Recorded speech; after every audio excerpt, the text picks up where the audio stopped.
श्री गोविंद दास जी बैठे थे और सामने गोसाई श्री विठलनाथ जी बैठे थे और गोविंद दास कुछ गा करके सुना रहे थे। महाराज जी बहुत सुंदर कथा है ये। गोविंद दास कुछ गा करके सुना रहे थे, तो गाते गाते गाते सामने बैठ के गोसाई जी सुन रहे हैं, कोई राग अलाप रहे थे। गाते गाते गोविंद दास रुक गए और ऐसे बगल में देख के बोले, कोई नहीं है बगल में, देख के बोले, ए लाला ऐसा करे, ढंग से गा, स्वर में गा, एक कंसरो बेसरो मत हुए।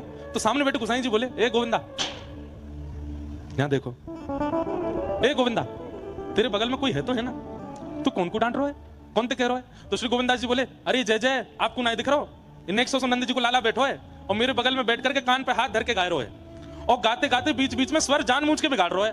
ये हमारे बाबू डांट रहा हूं कि नहीं, ढंग से गा।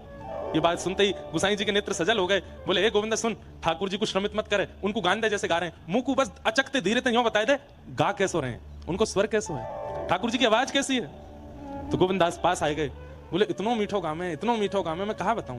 बोले नेक तो बता कैसे गाम है। तो गोविंद दास जी की वाणी में वर्णन है, बोले जैसे प्रकृति की धुनी होती है। प्रकृति की धुन कौन सी है? हवा चलती है तो जो पत्तों की ध्वनि आती है, झरना गिरते हैं तो तब पानी की ध्वनि आती है, बादल जब गरजते हैं तो बादलों की जो ध्वनि आती है, रेत उड़ती है तो रेत के टकरावन की जो ध्वनि आती है। ये प्राकृतिक ध्वनियां जो होती हैं ये बहुत आकर्षक होती हैं। और प्राकृतिक ध्वनियों में कुछ पशु पक्षियों की आवाज भी होती है जो धीमे धीमे चहकते रहते हैं। ऐसी प्राकृतिक ध्वनियों को एक साथ एक रस एक स्वर में पिरो दिया जाए तो समझो श्री कृष्ण गा रहे हैं। ऐसे श्री कृष्ण के स्वर हैं, इतना मधुर श्री कृष्ण गामे। पर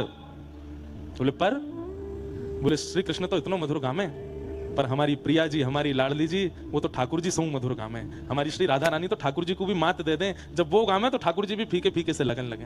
गोसाई जी के नेत्र सजल हो गए। इतने कैसी बात बताई, इतने कैसो भाव बताए। श्री प्रिया जी इतना सुंदर गामे। बोले हाँ।